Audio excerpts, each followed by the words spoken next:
Përshëndetje gjithëve.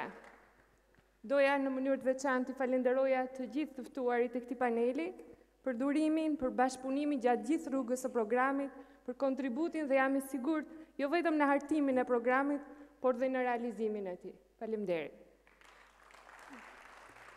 Gjithçka që dëgjuam tani nuk ka nevojë për shumë komente. Ky është një realitet që e prekim dhe i jetojmë të gjithë çdo ditë. Qytetarët shqiptar nuk e meritojnë një qeverisje që nuk mendon për ta, që e ka ngritur korrupsionin në sistem dhe që na ka lënë të fundit në rajon. Partia Socialiste ofron një përqasje tjetër për të gjitha grupet dhe shtresat në nevojë. Programi për ripërtëritjen e shoqërisë është pjesë e rëndësishme e strategjisë tërësore qeverisë, e lidhur ngushtë me programin për ekonominë, për arsimin, për shëndetësinë, për kulturën, për sportin. Rilindja shqiptare do të jetë vërtet një rilindje e vërtet sociale, sepse Partia Socialiste e ka jo vetëm në emrin e saj, por dhe në thelb çështjen sociale. Si do të arrijmë këtë gjë? Në rast të parë, përmes demokracisë së drejtë për drejtë. Qytetarët shqiptar kërkojnë të ndihen të përfaqësuar dhe të respektuar nga shteti i tyre. Ne jemi të ndërgjegjshëm që çelësi kryesor për zgjidhjen e këtyre problemeve sociale është një qeverisje me qytetarët dhe për qytetarët. Bashkëpunimi me vetë qytetarët, me institucionet, me pushtetin vendor, me universitetet, me shoqërinë civile, me institucionet fetare, mendojmë se është mënyra më e mirë për të adresuar shkaqet, faktorët që nxisin probleme sociale dhe gjejmë mënyrën e duhur për t'i parandaluar dhe trajtuar ato. Përmes barazisë të drejtave, prioriteti ynë në fakt do të jetë vendosja e një shteti që sundon ligji dhe drejtësia sociale.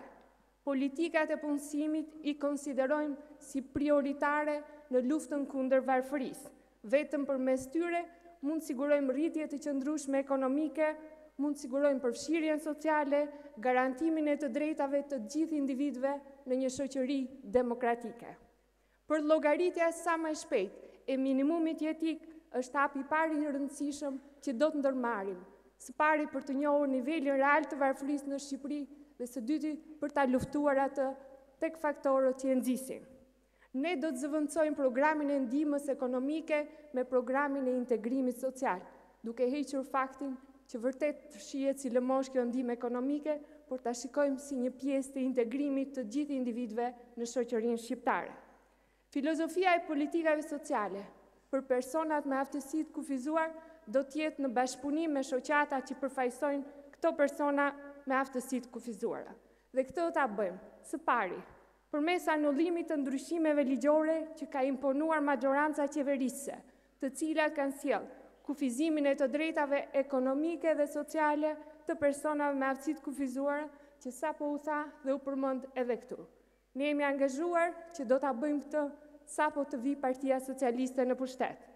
Rishikimi të vlerësimit të sistemit, të vlerësimit të personave me aftësi të kufizuara, nga një sistem mjekësor në një sistem social mjekësor, duke u mbështetur në manuale ndërkombëtare dhe duke dashur vërtet realisht integrimin e tyre në shoqërinë shqiptare. Diferencimi të pagesave dhe shërbimeve për kategoritë e ndryshme të individëve që janë me aftësi të kufizuara në varësi të moshës, rëndësisë së paaftësisë, gjendjes sociale ekonomike. Rritjes së aksesit të personave me aftësi të kufizuar në formim profesional dhe në punësim. Sidomos edhe për faktin që u përmend këtu që deputetët e Partisë Socialiste kanë çuar në Parlamentin Shqiptar një iniciativë për përfaqësimin demokratik të individëve me aftësi të kufizuara. Ne jo vetëm do të vazhdojmë që vërtet ta kërkojmë që të aprovohet ky ligj në Parlamentin Shqiptar, por e kemi edhe pjesë reale të programit për një rilindje shqiptare. Strategjitë e shkruara në letër për komunitetin rom dhe egjiptian, Partia Socialiste do t'i realizojë duke i kthyer në programe zhvillimi për integrimin e tyre në shoqërinë shqiptare. Partia Socialiste do të reformojë sistemin e pensioneve, duke u nisur nga vizioni i saj për të ndërtuar një sistem që do të jetë një mekanizëm për t'i nxjerrë pensionistët nga varfëria, jo me fjalë, por me politika reale dhe funksionale, të cilat jo vetëm do të rrisin të ardhurat reale të pensionistëve, por do t'i rikthejnë dinjitetin e humbur. Dinjiteti i më përkëmbur do t'ju kthehet veteranëve, duke i qenë mirënjohës për gjithçka kanë bërë për ne dhe për brezat që vinë. Respektimi i statusit të veteranit, dyfishimi i masës së pensionit, si dhe të gjitha shërbimet publike për veteranët do t'jenë falas dhe do të përballohen nga shteti. Partia Socialiste do t'i kthejë dinjitetin dhe atë çfarë ju takon ish ushtarakëve, duke respektuar jo vetëm kontributin, por edhe të drejtat e tyre. Politikat tona synojnë fuqizimin dhe rritjen e aftësive të individëve dhe familjeve për punë, arsimim dhe kontribut në shoqëri. Filozofia e qeverisjes socialiste do t'jetë kalimi nga politikat pasive në ato aktive, nga shërbimet sociale rehabilituese në ato parandaluese, nga mbizotërimi i ndihmës ekonomike dhe pagesave në para në shërbime sociale të integruara, që synojnë bashkëpunimin social dhe një mjedis sa më human, pranues dhe mbështetës të zhvillimit. Fëmijë me një të ardhme të sigurt. Këtë e kemi vërtet prioritet.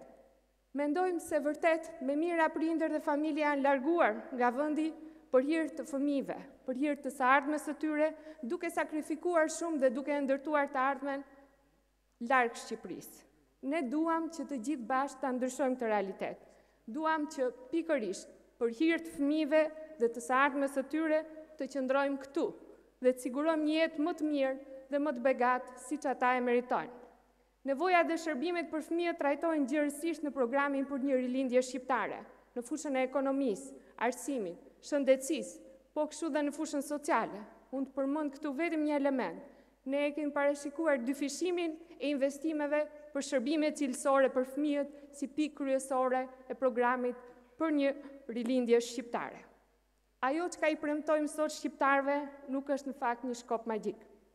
Ne duam të ndajmë me ta të vërtetën dhe së bashku të ngrejmë dhe të rilindim Shqipërinë. Një Shqipëri që ta duam dhe ta respektojmë të gjithë. Një Shqipëri që rilindasit e ndërruan kaq të bukur dhe që ne do ta bëjmë realitet të prekshëm. Fal kontributit të gjithëve, gra dhe burra, të rinj dhe të moshuar. Faleminderit.